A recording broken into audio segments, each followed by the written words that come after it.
Está no ar, Palavra Viva, a exposição clara, simples e poderosa da Palavra de Deus. O maior milagre operado por Jesus. Qual foi? A ressurreição de Lázaro. Como temos dito, a cada reunião, este episódio, essa história, traz lições profundas para a nossa vida. E Jesus tem muitas coisas para nos ensinar. Hoje nós vamos estudar um pouquinho uma declaração que Jesus fez no meio dessa história, que é uma história dramática, uma história tensa. Uma pessoa estava doente, uma enfermidade muito grave. Jesus é convidado, é chamado para comparecer ao local onde essa pessoa estava doente. Se tratava de uma família muito querida de Jesus, uma família muito amiga de Jesus. Jesus chegou aparentemente um pouco tarde. Finalmente Jesus operou o milagre.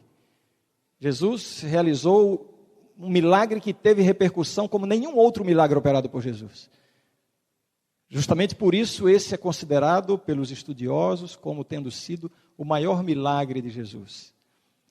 Quando Jesus chegou à aldeia de Betânia, onde moravam Lázaro, que tinha morrido, e as suas irmãs Marta e Maria, quando Jesus chegou lá, Jesus não foi diretamente para a casa de Marta e Maria.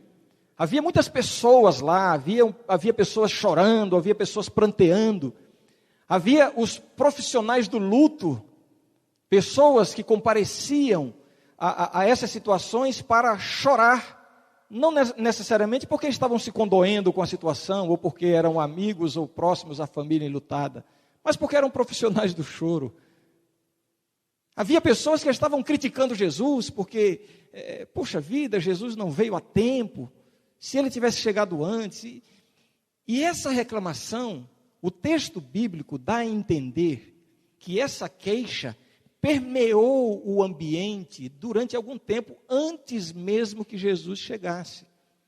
Porque quando Jesus chegou a Betânia, primeiramente foi Marta encontrar-se com Jesus, a irmã mais velha. A Bíblia nos mostra Marta como uma pessoa de iniciativa, uma pessoa que estava sempre ocupada, trabalhando. E ela tomou a iniciativa e foi se encontrar com Jesus. E com Marta, o diálogo que houve entre Marta e Jesus, Marta fez essa queixa, de que Jesus, devia ter chegado antes. Depois, Jesus mandou chamar Maria, e quando Maria se aproximou de Jesus, parece que elas tinham combinado. Maria fez a mesma queixa. Isso é um indício de que as pessoas estavam comentando, reclamando de Jesus. No encontro entre Jesus e Marta, Jesus fez uma declaração. Uma declaração que tem ecoado por todo o universo, não é só aqui nesta terra. Uma declaração que desmente a maior mentira que Satanás trouxe para a história da humanidade. Uma declaração poderosa, e hoje nós vamos estudar um pouquinho sobre esta declaração e vamos ver como Jesus pode desmentir o diabo. Abra sua Bíblia no Evangelho de São João, capítulo 11. Evangelho de São João, capítulo 11. Eu quero dizer para vocês que hoje, especialmente hoje, nós vamos percorrer pelas páginas da Bíblia. Nós vamos ler vários textos da Palavra de Deus. Então, já deixa aí a sua Bíblia na mão, afiada, porque nós vamos agora, juntamente com Jesus, ver como a Palavra de Deus desmente o diabo.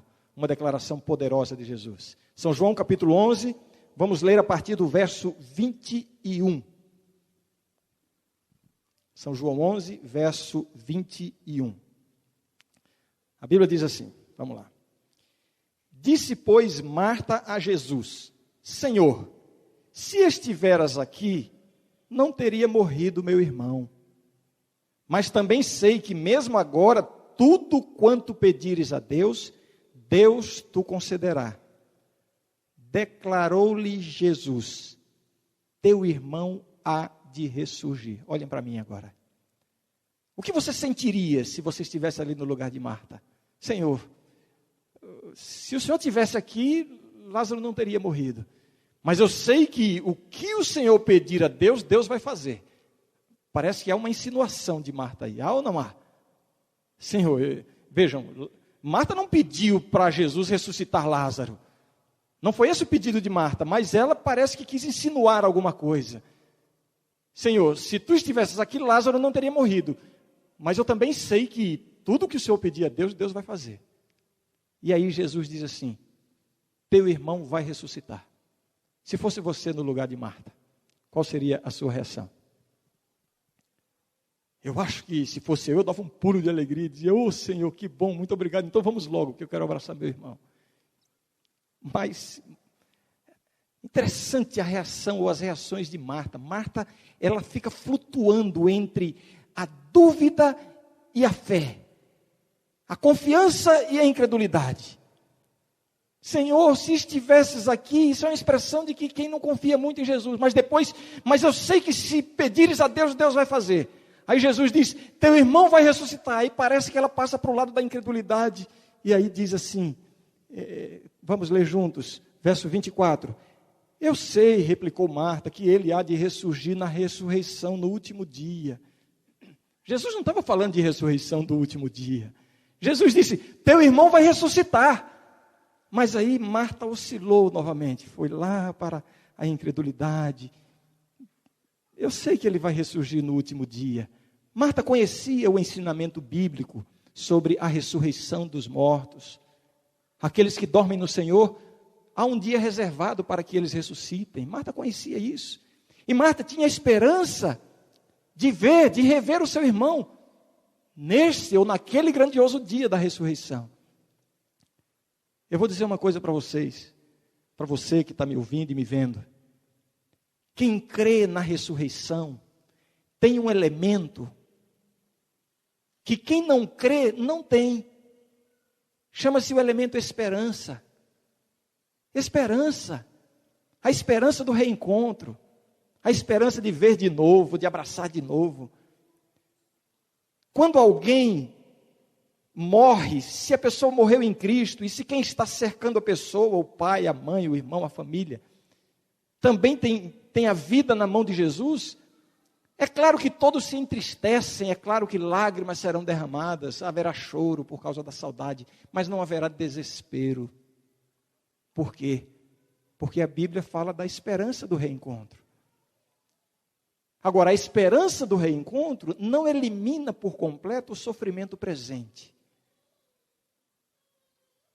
Eu estou pensando agora em algumas pessoas que eu não sei quem são, mas que estão olhando para mim nesse momento. E que têm sofrido a dor da perda de um ente querido. Talvez o filho, o marido, um irmão, pai, mãe. A esperança do reencontro deve estar acesa em seu coração. Mas eu sei, e todos nós sabemos, que a esperança não elimina por completo o sofrimento. Vamos continuar o diálogo entre Jesus e Marta. Agora vamos para o verso 25. E aqui está a declaração poderosa, uma declaração que tem ecoado por todo o universo em todas as eras. Uma declaração que desmente a maior mentira do diabo. Jesus disse assim, verso 25. Disse-lhe Jesus: eu sou a ressurreição e a vida. Quem crê em mim, ainda que morra, viverá. E todo o que vive e crê em mim, não morrerá eternamente. Crês isto, Marta? Olha Jesus aí, percebendo a oscilação que Marta tinha da incredulidade para a fé. E Jesus faz essa declaração retumbante, uma declaração que estronda pelo universo. Eu sou a ressurreição e a vida. E Jesus mostra que a vida só existe em Deus. Você está vivo, eu estou vivo, você está vivo. Mas essa vida não é sua. Essa vida é a centelha que Deus transmite diariamente. Um ser vivo é um milagre constante de Deus. Às vezes a gente imagina que Deus fez o ser humano como um bonequinho de corda. Já viram um bonequinho de corda? fez tudo, criou, soprou, transmitiu vida e deu corda. E a partir daí, o ser humano está vivendo por uma reserva, uma bateria carregada. Não é assim. Através da palavra de Deus, a gente entende que a vida é a manifestação constante da presença de Deus. Isso deve nos fazer lembrar que, se você está respirando, se o seu coração está pulsando, é porque Deus está pessoalmente agindo em você agora. E Jesus diz: eu sou a ressurreição e a vida. A vida só existe em Deus. E a morte? O que é a morte? Não existe um assunto que desperte mais a curiosidade e o interesse das pessoas do que o assunto da morte. Muitos ganham dinheiro com isso, muitos perdem a paz por isso, por não saberem explicar o que é a morte. O que acontece quando morre? O que há do outro lado? E uns falam de uma nuvenzinha branca permeando o espaço, outros falam de um grande túnel com uma luz lá no fundo. E assim são as tentativas de saciar essa curiosidade natural que o ser humano tem, de saber um pouco mais sobre a morte. E sabe por que é uma curiosidade natural? Porque a morte não faz parte do plano original de Deus. Ou seja, no nosso projeto, quando Deus fez o projeto do ser humano, no projeto não foi colocada a programação para a morte. É por isso que a morte sempre surpreende. É por isso que ninguém nunca está preparado para a morte. Por mais que esteja preparado, a morte nunca é bem-vinda. Estou falando de circunstâncias normais. Existem situações extremas de desequilíbrio, de distúrbios. Em circunstâncias normais. Você tem alguém na família que está doente, que está enfermo, foi desenganado pelos médicos e não há mais esperança, e a idade já está muito avançada, e você está vendo que chegou o fim da linha para essa pessoa, é o seu pai, a sua mãe, não sei, já viveu muito tempo, é o fim da linha, mas a gente vai cuidando, o amor, a gente sabe que é o fim da linha, mas quando chega ao fim da linha, o coração é partido, é atravessado, e a gente sofre. É assim ou não é? A gente não aceita a morte, porque não fomos programados para a morte. O que acontece quando morre? O que é que tem do outro lado?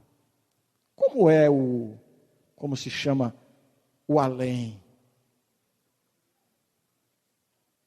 Vamos estudar um pouquinho sobre isso agora? A primeira coisa que a gente tem que entender para saber o que acontece quando a morte chega, a gente precisa primeiro compreender e entender como foi que nós fomos criados. Quando a gente entende isso, o assunto fica, eu vou me atrever a dizer isso, o assunto fica simples. Fica tão simples que a maioria das pessoas pensa assim, não pode ser tão simples assim. O ser humano gosta de complicar as coisas, né? Mas quando a gente entende como é que nós fomos criados, fica tão simples entender o que acontece quando morre, que parece que é simples demais para aceitar. Então vamos entender isso. Vamos à nossa viagem, ao nosso passeio pela palavra de Deus agora. Vamos lá para o livro de Gênesis, onde há o relato da criação do ser humano. A meu ver, uma das mais belas passagens da Bíblia. O livro de Gênesis, a gente não cansa de ler esse livro. O livro dos começos, né, dos inícios, a gênese da humanidade, do universo. E lá no livro de Gênesis, a vontade que dá é de começar do capítulo 1 e ir lendo tudo, mas o tempo não permite isso. Mas eu convido você, quando tiver oportunidade, quem sabe hoje, quando chegar em casa, comece a ler os primeiros capítulos do livro de Gênesis. E você vai ver que muitas coisas que talvez você não tenha compreendido até hoje, sobre o ser humano, sobre a humanidade, sobre a criação, você vai compreender simplesmente lendo, porque é simples, é simples. Vejam, Gênesis capítulo 2. Todo mundo abriu a Bíblia no capítulo 2? Olhem para mim agora. O que foi que aconteceu ali no jardim do Éden? Deus criou o ambiente, finalmente Deus criou Adão, depois Deus, de Adão, criou Eva, um casal maravilhoso. Deus tinha um plano extraordinário para a raça humana, crescei e multiplicai-vos. E o plano de Deus era que eles enchessem a terra e vivessem eternamente em comunhão com Deus. Só que a Bíblia nos diz que Deus não tolhe a liberdade das suas criaturas. E isso me impressiona. Deus não criou ninguém programado para obedecer. Deus quer um serviço de amor. Deus quer um filho que esteja com ele porque ama, não porque é obrigado ou programado para isso. Satanás, o anjo caído, havia sido expulso do céu já há algum tempo. E Deus sabia que Satanás ia fazer de tudo para assumir o governo do planeta Terra.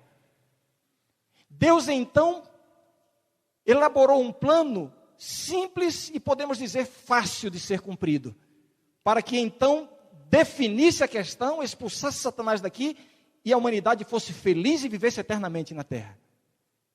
O plano era o seguinte: Deus criou uma situação apenas para que o ser humano, Adão e Eva, demonstrassem diante de Deus, diante dos anjos, diante do universo, que eles prefeririam ficar do lado de Deus. E aí Deus fez o plano. E o plano é esse que a gente vai ler agora. Capítulo 2, verso 16. E o Senhor Deus lhe deu esta ordem: de toda a árvore do jardim comerás livremente, mas da árvore do conhecimento do bem e do mal não comerás, porque no dia em que dela comeres, certamente morrerás. Está clara a ordem de Deus? Não está fácil de entender? E Deus fez uma prova fácil ou difícil para Adão e Eva? Fácil. Muito fácil. Difícil seria se Deus tivesse criado todas aquelas árvores com frutos lindos, saborosos, atrativos, e Deus tivesse dito assim: de nenhuma árvore vocês poderão comer, só daquela. Aí poderíamos dizer, foi difícil. Mas Deus fez o contrário. Deus, de tudo vocês podem comer, menos de uma. A gente conhece a história. Deus preveniu o casal de que eles poderiam ser tentados pelo inimigo. E Deus deu uma sugestão para eles. E a sugestão foi: permaneçam juntos. Permaneçam juntos. É seguro vocês estarem juntos. Não se separem. Fiquem juntos. Isso vale até hoje para os casais. Permaneçam juntos. Virão provações, virão tentações. O inimigo vai investir, vai tentar derrubar, vai tentar derrotar. E a força do inimigo é para separar vocês. Mas se vocês permanecerem juntos, vocês sairão vitoriosos. Guarde isso em seu coração. Permaneçam juntos. Mas a gente sabe o que aconteceu. A mulher, né? A mulher saiu de perto do marido. Que problema quando a mulher sai de perto do marido, né? Deixa eu abrir um parênteses aqui. Evidentemente eu estou descontraindo um pouquinho. Eu já estou convencido de que a mulher sozinha se vira muito melhor do que o homem sozinho. E eu me convenci disso com a minha experiência lá em casa. Quando eu viajo, eu ligo para minha esposa, para minha família, todos os dias. E aí, tudo bem? Está tudo bem. A gente está com saudade, mas está tudo bem. O Renan foi para a escola, a Renatinha está bem. Eu fiz isso, eu fiz aquilo, está tudo bem. Quando é minha mulher que viaja, e ela liga, e aí, está tudo bem? Não queiram saber o que eu respondo. Não pode estar bem, não está bem. Sem a mulher em casa, não está bem. A gente não fica bem. As coisas parecem que não dão certo. O fogão parece que não cozinha direito. Não está bem. Por isso que Deus disse: fiquem juntos, não se separem. Eva se sentiu atraída por uma cena que ela viu. uma serpente. Eu vou resumir a história. Satanás havia se incorporado numa serpente, que então era o mais belo animal criado. Conta-se que a serpente tinha asas transparentes e coloridas. Quando ela voava, era um espetáculo. E ela se sentiu atraída pelo fato de que aquela serpente estava na árvore proibida e estava comendo do fruto. Aquele fruto a respeito do qual Deus disse assim: no dia em que dela comeres, certamente morrerás. E ela viu que a serpente não morria.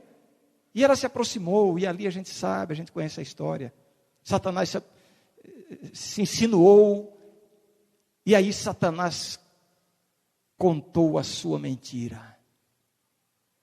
E essa mentira tem sido repetida em toda a história da humanidade. E eu digo com dor no coração,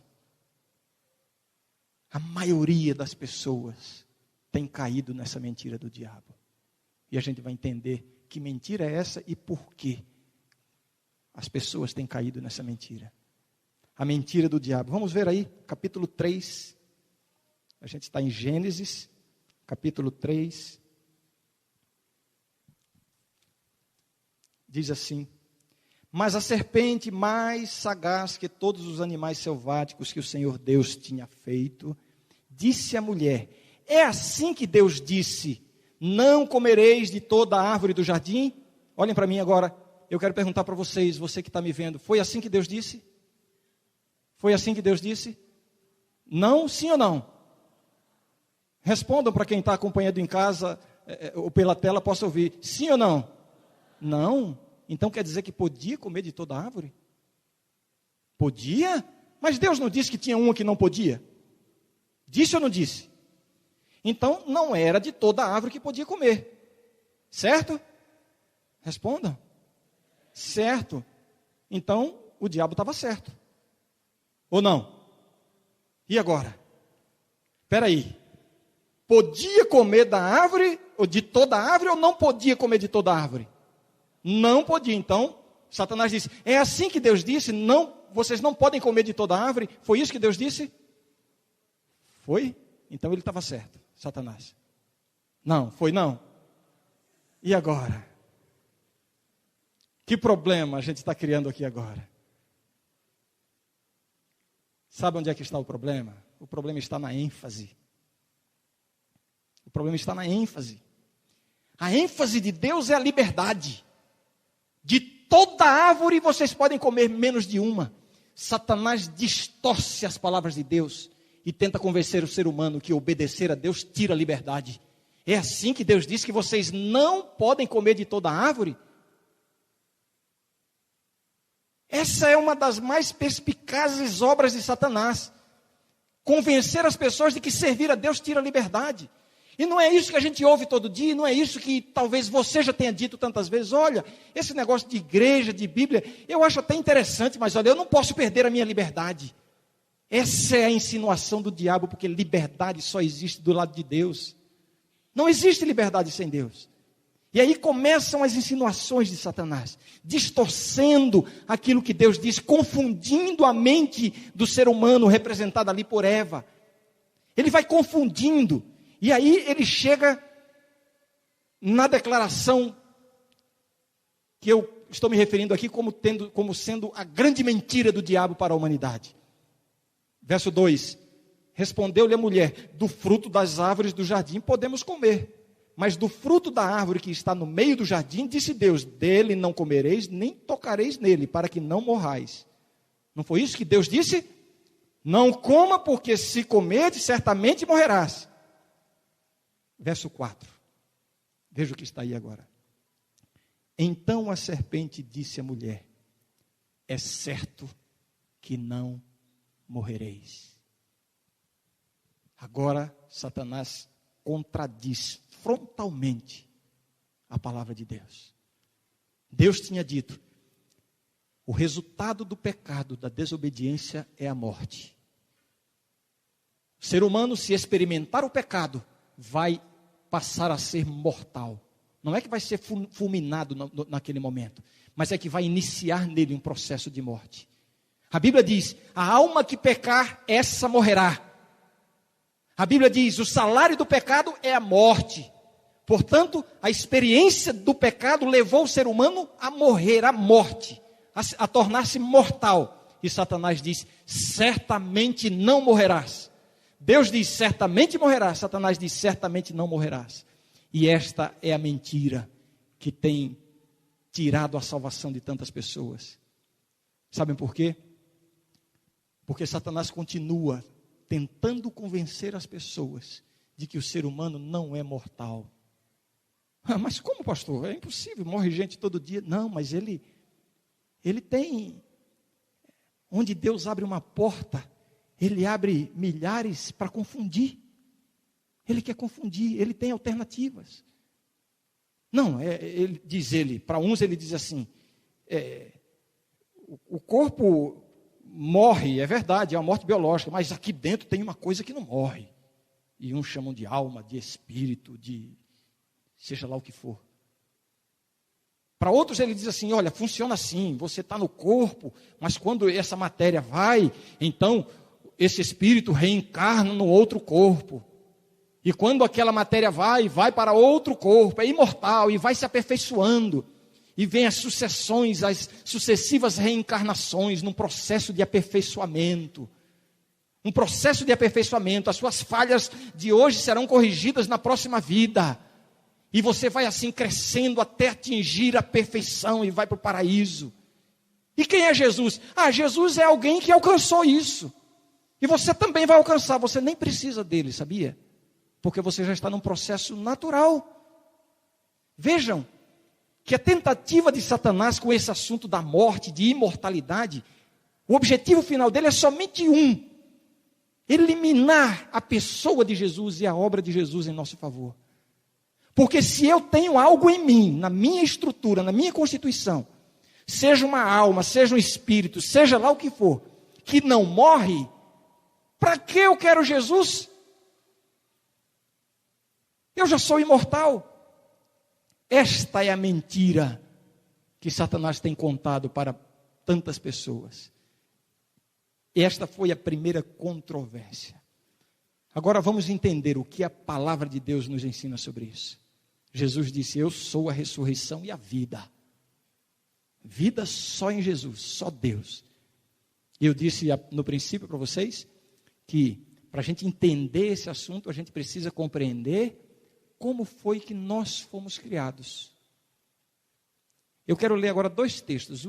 Mantenha a sua Bíblia marcada em Gênesis e vamos lá para Eclesiastes. Eclesiastes. Vamos todos procurar Eclesiastes. Salmos, Provérbios e depois Eclesiastes, capítulo 12. Eclesiastes, capítulo 12. Isso aqui é mais um estudo, mais uma aula do que um sermão. Eu vou procurar ser bastante didático para que esse assunto aqui seja definitivamente resolvido na mente de qualquer pessoa que ainda tenha dúvida.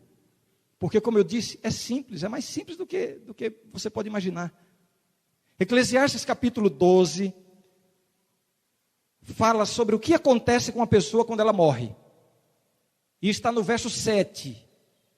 E diz assim: o pó volte à terra como o era, e o espírito volte a Deus que o deu.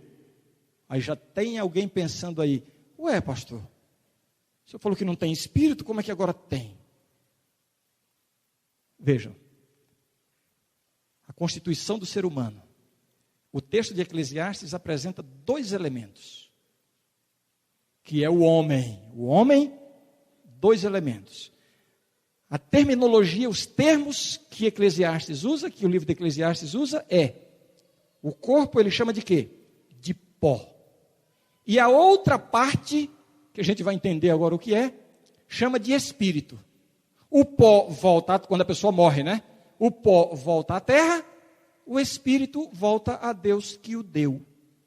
Como é que Deus deu esse espírito? Aí a gente precisa agora ir lá para o Gênesis e ver como foi que Deus criou o ser humano e que espírito foi esse que ele deu. Vamos voltar para Gênesis, capítulo 2. Gênesis, capítulo 2. Vejam que aqui, no texto que nós vamos ler, também são apresentados dois elementos que formam o homem. Recapitulando, olhem para mim. Em Eclesiastes, o pó mais espírito é igual homem. Homem, ser humano. Vamos ver agora como é que está em Gênesis. Verso 7.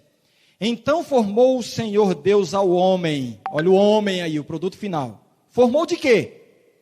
Do pó da terra, olha, igual em Eclesiastes. Do pó da terra.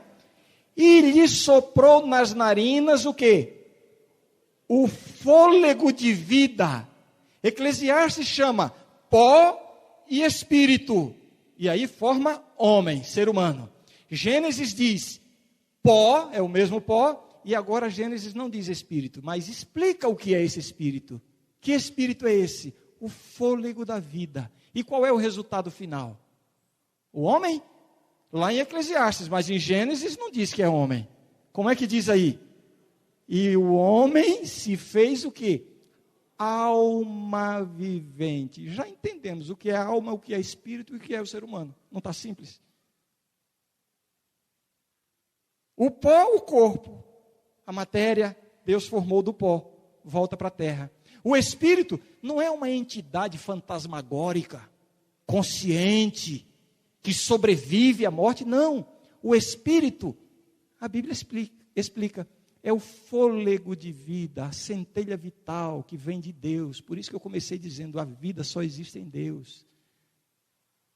Quando por alguma razão se interrompe esse processo e Deus estabeleceu leis naturais, leis biológicas, se você dá um tiro na cabeça, você está transgredindo essas leis e o resultado será a interrupção dessa comunicação que Deus faz da vida. É o Espírito que Ele está comunicando, é vida. Não é algo consciente, não, é só a centelha vital, o fôlego de vida, que volta para Deus. Foi interrompido o processo. E o que era pó, volta para ser pó. Esse produto, ou seja, o ser humano com o fôlego de vida, ou seja, uma pessoa viva, a Bíblia chama de quê? De alma. Você tem medo de alma? Meu velho pai, um sertanejo daqueles valentes, paraibano que não tem medo de nada, macho a toda prova. Uma vez ele teve que dar o braço a torcer. A gente lá em casa, eu era pequeno, começamos a perceber que quando meu pai deitava para dormir mais cedo, e meu pai sempre gostou de dormir muito cedo, porque ele levantava muito cedo, a gente olhava, estava ele dormindo e a luz do quarto acesa, e a gente ia lá e apagava. Daí a pouco a gente olhava e estava acesa de novo. A gente descobriu que numa fase, depois isso passou, meu pai estava com medo, tomara que ele não esteja me vendo agora, papai, desculpa. Não, tomara que ele esteja me vendo. A gente descobriu que o papai tinha medo de escuro. E aí, na gozação tal, aí ele fez uma declaração, ele disse assim: eu nunca tive medo de enfrentar homem nenhum que apareça na minha frente. Agora, uma alma que nunca apareceu, eu morro de medo. O que é alma? A alma na Bíblia é o ser humano.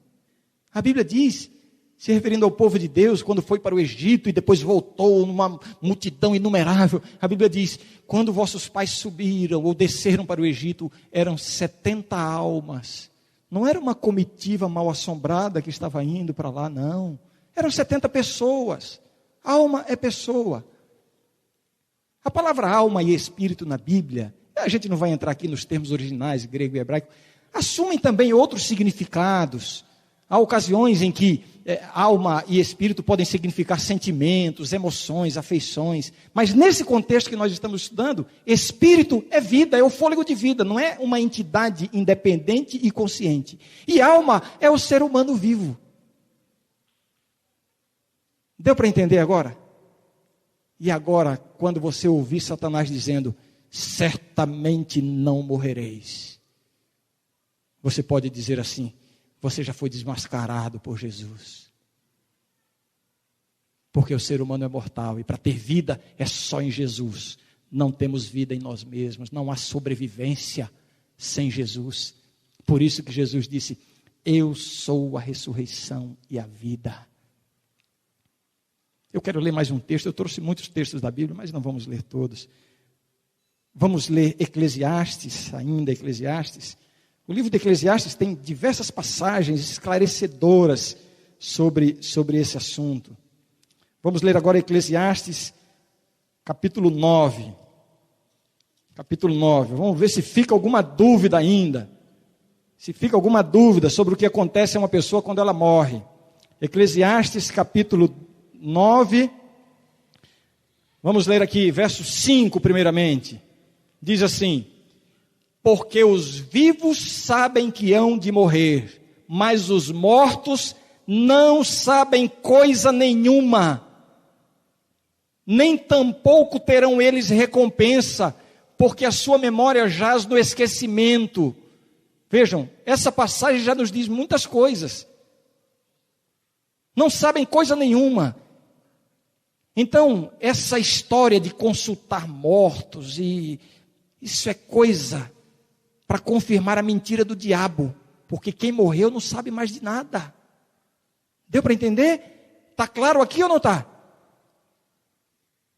E outra que o diabo diz é o seguinte: não, quando morre, se é bonzinho vai para o céu, se não é bonzinho vai para o inferno, se não é tão bonzinho para ir para o céu, mas não é tão mal para ir para o inferno, fica num lugar intermediário. Em outras palavras, certamente não morrereis. E Deus disse: certamente morrerás. Aí a Bíblia, o texto que nós lemos diz assim, cadê de novo aqui? Nem tampouco terão eles recompensa. A recompensa após a morte não é imediata, não é que morre e já vai ter recompensa, não, não terão recompensa. Nem recompensa de ir para a glória eterna imediatamente, nem ir para a recompensa para pagar os pecados, não existe. Verso 6, amor, ódio e inveja para eles já pereceram. O que é pereceram? Perecer, acabou. E quando eu ouço alguém dizer assim: o fulano já se foi, mas ele está lá olhando para a gente, ele está nos ajudando. Aqui diz que não existe ódio, inveja, coisa boa, coisa ruim, sentimento, não existe mais, pereceram, essas coisas pereceram. E diz assim: para sempre não tem eles parte em coisa alguma do que se faz debaixo do sol. Os mortos não vêm participar das coisas aqui na vida. Você não precisa ter medo de dormir no cemitério, por exemplo. Tenha medo de quem está vivo. Tenha medo de quem está vivo. Especialmente aqueles que são muito vivos. É desses que a gente tem que ter medo. Mas de quem já morreu, morreu. Não tem parte alguma do que se faz debaixo do sol. Não tem mais participação. Eu quero ler agora o verso 10. Vejam aí o que é que Deus está dizendo. Tudo quanto te vier a mão para fazer, faze-o conforme as tuas forças. Faça agora. Porque no além, para onde tu vais, não há obra, nem projetos, nem conhecimento, nem sabedoria alguma. Deu para entender? Deu para entender? Em outras palavras, morreu, acabou. Opa, eu não terminei o sermão ainda. Até aqui, até esta parte aqui. Morreu, acabou. Eu sou a ressurreição e a vida. Só existe possibilidade de vida novamente, de ressurreição em Jesus. E o que Satanás está tentando é levar as pessoas a pensarem que existe sobrevida sem Jesus, que existe vida eterna sem Jesus. E aí existe uma complexidade, existe uma estrutura, uma estrutura, podemos chamar assim, de um projeto religioso para atender a todos os gostos. Morreu, está lá para interceder, e você vai buscar de não sei quem, porque morreu ainda tem parte. A Bíblia está dizendo, morreu, não tem mais parte em nada. Jesus disse, ninguém vem ao Pai senão por mim. É tão claro isso. E a humanidade está querendo ir a Deus por outros nomes, que não seja o nome de Jesus. E Jesus disse: nenhum outro nome é dado pelo qual sereis salvos. Nenhum outro nome é dado entre os homens. O único caminho é Jesus, e o esforço de Satanás é levar as pessoas a buscarem a religião, a vida com Deus, através de outros nomes. E tem muitos nomes, tem nome para cada dia e sobrando. A ressurreição e a vida só em Jesus. Uma vez eu estava com a Bíblia aberta, sentado a uma mesa, numa casinha muito simples, pobrezinha. Eu estava dando um estudo bíblico e estava visitando aquela família semana após semana. E nesta tarde, uma tarde quente, eu estava ali abrindo a Bíblia e o tema de estudo era esse tema. E eu comecei, era Dona Maria, a senhora entendeu, Dona Maria? Olha aqui, olha, o pó da terra, o Espírito. E ela, na sua simplicidade, iletrada, dizia: sim, eu entendi. E eu fui seguindo, e quando eu descortinei essa realidade de que quando morre não há uma recompensa imediata lá ou ali, e que a única esperança está em agora entregar a vida a Jesus. Ela fez uma coisa que me assustou e eu fiquei assim, perplexo. Ela se levantou da cadeira onde estava sentada, levantou as mãos para cima e começou a dizer assim: glória a Deus, amém, Senhor, obrigado, Jesus, e começou a chorar. Obrigado, Senhor, amém, ai, que maravilha. Eu pensei, o que está acontecendo? Que reação é essa? Eu nunca tinha visto isso. E depois de ela ter que explodir com os sentimentos que ela não pôde conter, ela contou a história dela. Ela disse: meu filho, você não imagina. Faz muitos anos que um filho meu foi assassinado, trocando tiro com a polícia. Meu filho estava nas drogas, no crime. E eu aprendi desde pequenininho que uma pessoa assim, quando morre, vai para um lugar terrível, onde há um fogo queimando e vai ficar ali eternamente. E o meu sofrimento, meu filho, não foi pela morte do meu filho, não é pela saudade que eu sinto dele, isso a gente supera. Mas a cada noite eu não consigo dormir, quando eu imaginava a alma do meu filho queimando no lugar lá, e agora, glória a Deus que não é assim. A verdade bíblica liberta. Satanás tem aprisionado tantas pessoas com essa mentira, com essa religião falsa, para tirar Jesus da história.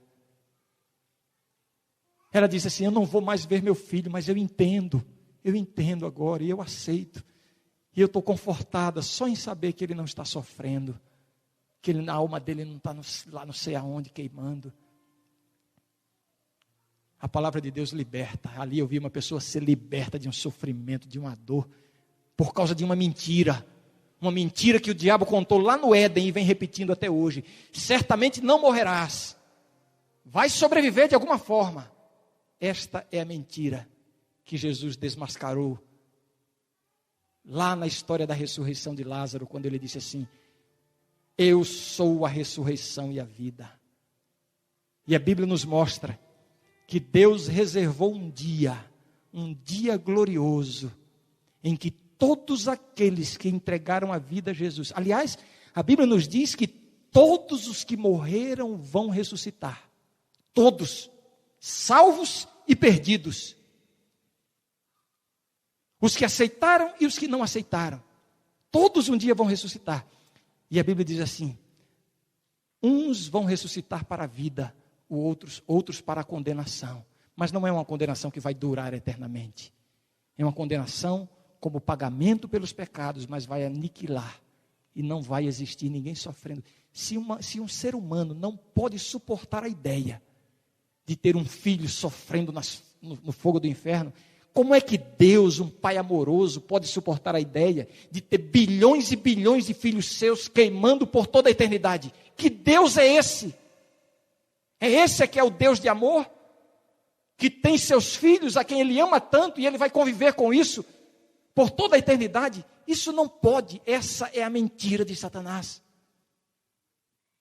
Eu sou a ressurreição e a vida. Só em Jesus há ressurreição e vida. Eu quero terminar mostrando uma ressurreição da qual pouco se fala. A gente sempre fala da ressurreição dos mortos, não é isso? A ressurreição dos mortos. Os que aceitaram a Jesus, quando Jesus voltar, vão ressuscitar. E vão viver eternamente. Todos seremos transformados num abrir e fechar de olhos, diz a palavra de Deus. Aquilo que é corruptível se revestirá de incorruptibilidade. Aquilo que é imortal se revestirá de imortalidade. A ressurreição para a eternidade. Viver eternamente com Deus. Mas enquanto estamos aqui, a Bíblia fala de outra ressurreição, que não é nenhuma dessas, mas que é uma condição para aqueles que querem viver eternamente. A Bíblia fala sobre a ressurreição dos vivos. E eu quero ler com vocês agora Efésios, lá no Novo Testamento. Efésios capítulo 2. Esse texto foi escrito para as pessoas que moravam na cidade de Éfeso, pessoas vivas, membros da igreja, cristãos que estavam lá na igreja de Éfeso, pessoas que se levantavam, que se alimentavam, que trabalhavam, que iam para a igreja, almas viventes, como a Bíblia diz, seres vivos. E o apóstolo Paulo diz o seguinte, se referindo à obra que Jesus faz no coração de quem o aceita. Capítulo 2, verso 1. Ele, Jesus, vos deu vida, estando vós mortos nos vossos delitos e pecados. Jesus deu vida. Quem precisa de uma nova vida não é somente quem morreu biologicamente, é quem ainda não aceitou a Jesus como seu Salvador. O que a Bíblia nos diz, sabe o que é? Ouça e entenda o que eu vou lhe dizer agora. A Bíblia está tentando nos mostrar que a vida sem Jesus é morte. A vida sem Jesus é morte. Não tem sentido viver sem Jesus. Satanás está dizendo, não, Jesus tira a liberdade. É verdade que Deus disse que não pode. Não, Deus disse, pode sim. A vida com Deus é uma vida de liberdade. É uma vida de alegria, é uma vida de paz. Mas para isso, você precisa ressuscitar. E é Jesus quem lhe dá essa nova vida. Não é isso que lemos aí? Ele vos deu vida. Estando vós mortos. Viver sem Jesus é estar morto. E Jesus está dizendo para você neste momento, eu sou a ressurreição e a vida. Se a sua vida tem sido uma morte, se você tem um vazio no coração, se você sente que não dá mais para continuar sem Jesus, você não tem forças, aceite a Jesus como seu Salvador, e Ele vai ressuscitar você. Talvez alguém pense assim, mas pastor, eu tenho um vício na minha vida, eu sou drogado, eu bebo, eu fumo, eu tenho hábitos que eu não consigo vencer, eu não consigo deixar de trair a minha mulher, eu não consigo. Sabe por que você não consegue? Porque você ainda está morto. Não é você que tem que corrigir isso para ir a Jesus, não. Um morto não vai a Jesus, o nosso papel é aceitar. Quando você aceita, aí Jesus entra na história. E aí Ele vai lhe dar vida. E Jesus disse, eu vim para que tenham vida, e vida em abundância. Você está precisando dessa vida? A vida que só há em Jesus? Eu só tenho uma coisa para lhe dizer agora. Aceite a Jesus como seu Salvador. A morte de Jesus é o passaporte para termos acesso à vida. É por isso que a gente fala tanto da cruz do Calvário. Quando eu penso na cruz do Calvário, eu quase que posso ouvir o som dos cravos, ouvir o som da zombaria, ouvir o som da humilhação. Você consegue ouvir o som do sofrimento, dos trovões? Pois foi naquele palco que Jesus pagou o preço, comprou o ingresso para que tenhamos vida. A salvação finalmente chegou ao pecador. A Laura vai cantar um hino agora. E eu quero fazer um convite. O convite é para você que está precisando de vida, da vida que há em Jesus, a vida que só Deus pode dar. Você que precisa que Jesus seja a ressurreição e a vida na sua vida. Abra o coração e Jesus vai lhe dar essa vida. Jesus vai restaurar, Jesus vai lhe dar a vitória, mas você precisa abrir o coração. Enquanto ela canta, eu quero convidar você a ter coragem de aceitar esta oferta de Jesus, de abrir o seu coração e de dizer assim: Senhor, eu aceito esta vida, eu quero esta vida. E você vai dizer isso, sabe como? Levantando do lugar onde você está e vindo aqui à frente. E Deus vai ressuscitar esse coração que talvez já esteja morto dentro de você. Quem é a primeira pessoa que vai aceitar a vida que Jesus está oferecendo? E vem aqui à frente para orarmos juntos. Quem é o primeiro que virá? Amém, amém. Enquanto a Laura canta, levante-se de onde você está e aceite esta vida que é em Jesus. Aceite o poder de Jesus no seu coração. E venha aqui à frente enquanto ela canta. Não resista ao convite do Espírito Santo.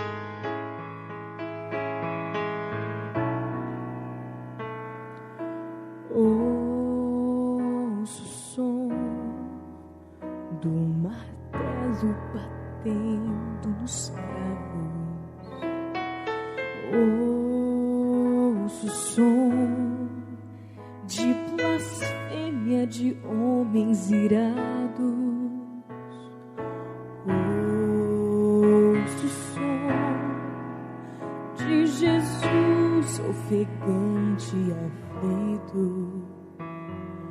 Ouço até gargalhadas de algozes cruéis, zombaria de homens infiéis.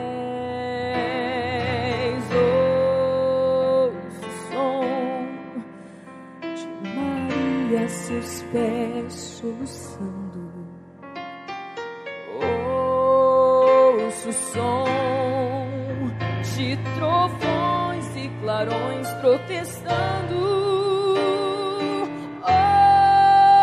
Ouço o som de tremores de terra, o céu se enfurece. Ouço o som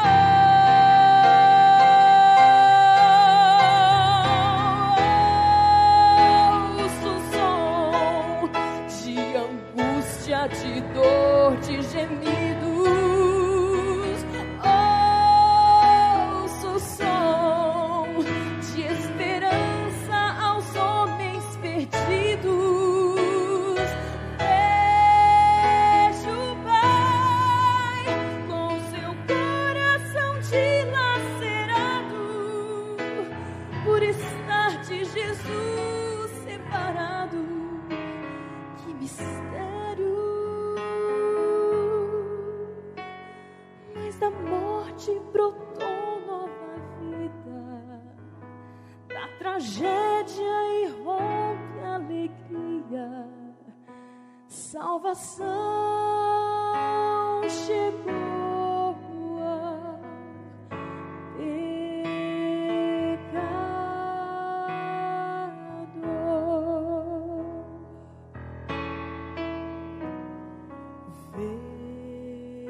Vejo então que o universo inteiro contempla o seu Deus, destituído de glória e beleza. Vejo até a agonia dos espectadores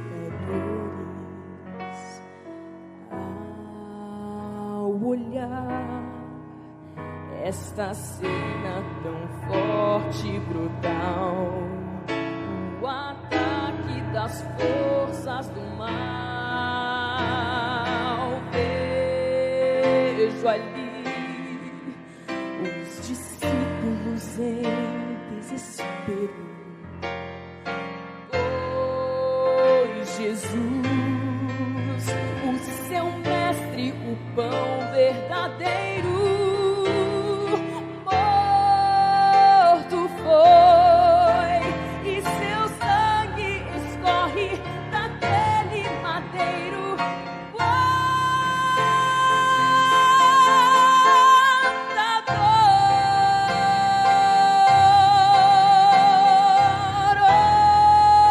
Ouve a voz que te chama da cruz do Calvário. É Jesus que pagou o preço tão necessário. Ele diz: filho, eu me entreguei por inteiro e sofri por amor verdadeiro, infinito. Eu morri pra poder te dar vida, vida plena que nunca termina, ao alcance de quem aceita.